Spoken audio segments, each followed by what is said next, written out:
ये है आज की आधुनिक अयोध्या। तो चलिए इसे गहराई से जानने की शुरुआत करते हैं।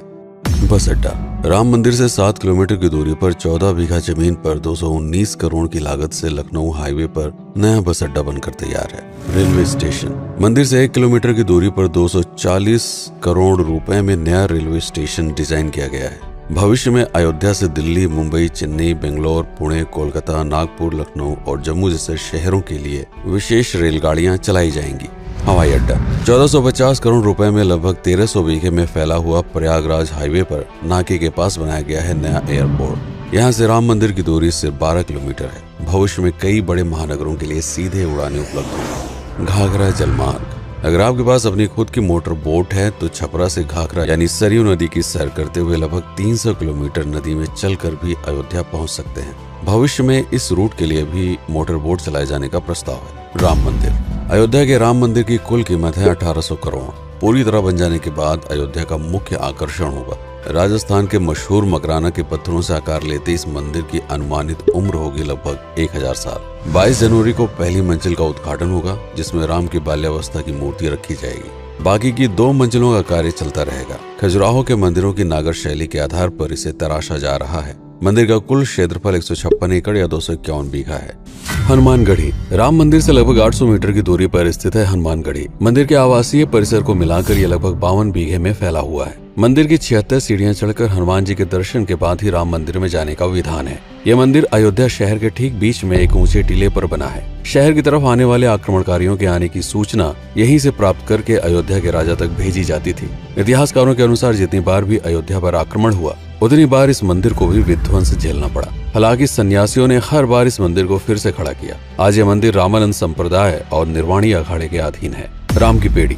अयोध्या को सरयू नदी की भयंकर बाढ़ से बचाने के लिए इस बांध का निर्माण किया गया था, जिस पर श्रद्धालुओं के स्नान के लिए कई घाट बना दिए गए थे। इतिहासकारों के अनुसार जितनी बार भी बांध टूटता था, सरयू का पानी अयोध्या की गलियों में घुस आया करता था। इसी बाढ़ से बचने के लिए पूरे अयोध्या में जगह जगह पर ऊंचे टीले बनाए गए थे, जैसे राम टीला, हनुमान टीला, लक्ष्मण टीला। आज ये बांध अयोध्या का मुख्य पर्यटन स्थल बन चुका है। हर दीपावली पर यहाँ लाखों दिए जलाकर रामायण की उस घटना को उत्सव के रूप में मनाया जाता है जब श्री राम अयोध्या वापस लौटे थे। अयोध्या के कई बार उजड़ने के पीछे एक कारण इस नदी को भी माना जाता है। हालांकि इसी नदी की वजह से यहाँ पर गन्ने की खेती बड़े स्तर पर की जाती है।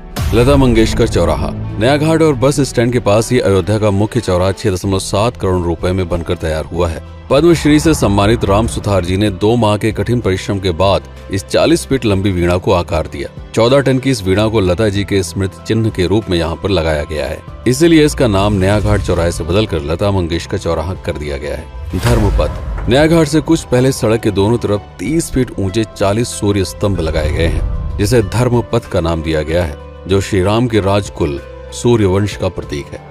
दशरथ समाधि स्थल। नए बस अड्डे के बगल से एक पतली रोड कछार से आगे बढ़ते हुए लगभग 12 किलोमीटर दूर ले आती है दशरथ समाधि स्थल, जो बिलहर घाट पर मौजूद है, जिसके बारे में मान्यता है कि यहाँ पर राजा दशरथ का दाह संस्कार हुआ था। राम मंदिर के साथ ही इस जगह को भी पर्यटन स्थल के रूप में विकसित किए जाने की योजना पर कार्य चल रहा है। भरत कुंड। अयोध्या से 15 किलोमीटर दूर है नंदीग्राम। यहाँ मौजूद तालाब को भरत कुंड कहते हैं। मान्यता है कि इसी जगह से भरत ने पूरे अयोध्या का राज कार्य संचालित किया था। पर्यटकों के लिए इस स्थान को भी विकसित किया जाएगा। गुप्तार घाट। राम की बेड़ी से सरयू नदी के किनारे चलते हुए 10 किलोमीटर दूर स्थित है गुप्तार घाट। ये कैंट एरिया में पड़ता है। इस जगह को श्री राम के जल समाधि के रूप में महत्व दिया जाता है। इसके अलावा अयोध्या नगर में हर गली में कई विशेष मंदिर हैं, जिनकी अपनी मान्यताएं हैं, कथाएं हैं, विशेषताएं हैं। पूरी तरह से विकसित हो जाने के बाद नई अयोध्या को पूरी तरह से जानने के लिए, इसका आनंद लेने के लिए कम से कम 3 दिनों तक यहाँ रुकने की आवश्यकता है। देश विदेश से ज्यादातर पर्यटक भारत आते हैं उत्तर प्रदेश में आगरे का ताजमहल देखने और प्राचीन नगर काशी और सारनाथ घूमने। प्रश्न ये है कि अयोध्या घूमने और श्री राम का मंदिर देखने के लिए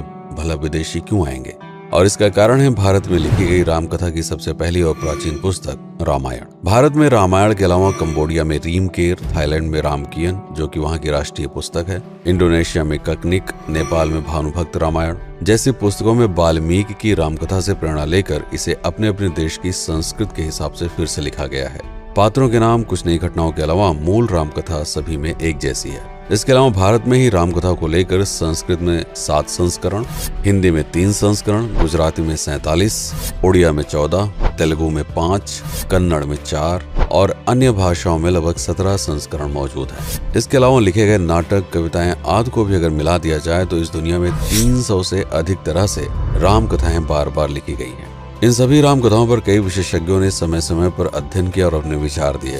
father Kamil Bulcke, Herman Jacobi, Wendy Doniger, Edward अल खरर, Alf Hiltebeitel, Paula Richman, Aubrey Menon, Ramesh Menon, Radha Vishwanath, Shantanu Gupta, Meenakshi Jain, Lala Sitaram, Swami Gyanananda Saraswati जैसे कई लोगों ने समय समय पर राम कथा को लेकर गहन शोध किया और इसमें छिपे हुए मूल कथा के साथ ही इसके इतिहास को समझने का प्रयास भी किया।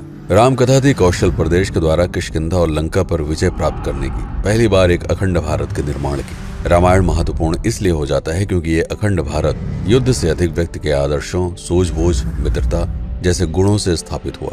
रामायण एक ऐसा डॉक्यूमेंट है जो ये समझाता है कि भारत पहली बार एक कैसे हुआ। इसलिए ये गाथा न तो कभी भुलाई जा सकती है और न ही कभी मिटाई जा सकती है। और आज की अयोध्या उसे अखंड भारत का एक प्रतीक है, अपनी संपन्नता के कारण जिसने समय समय पर बाहरी आक्रमणकारियों का भी सामना किया। अयोध्या की इसी संपन्नता ने यहाँ पर मुगलों को भी आकर्षित किया। महात्मा बुद्ध भी यहाँ पर रुके, सिखों के गुरु साहब भी आए और जैन धर्म के तीर्थंकर भी।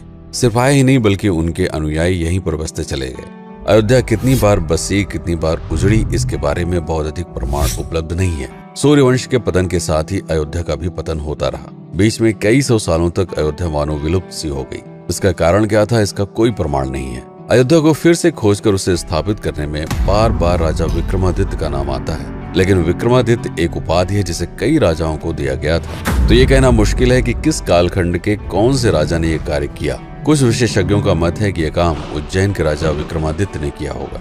नंदवंश, मौर्य वंश, शुंग वंश, गुप्त वंश आदि के साम्राज्य में भी अयोध्या का वर्णन प्राप्त होता है। सबसे बड़ा विध्वंस हुआ 1527 के आसपास बाबर के कार्यकाल में, जब राम मंदिर को ध्वस्त कर बाबरी मस्जिद स्थापित की गई। सन 1722 में बंगाल के नवाब अलीवर्दी खान ने व्यापार के नजरिए से राम मंदिर से कुछ किलोमीटर की दूरी पर एक नया शहर बसाने की शुरुआत की।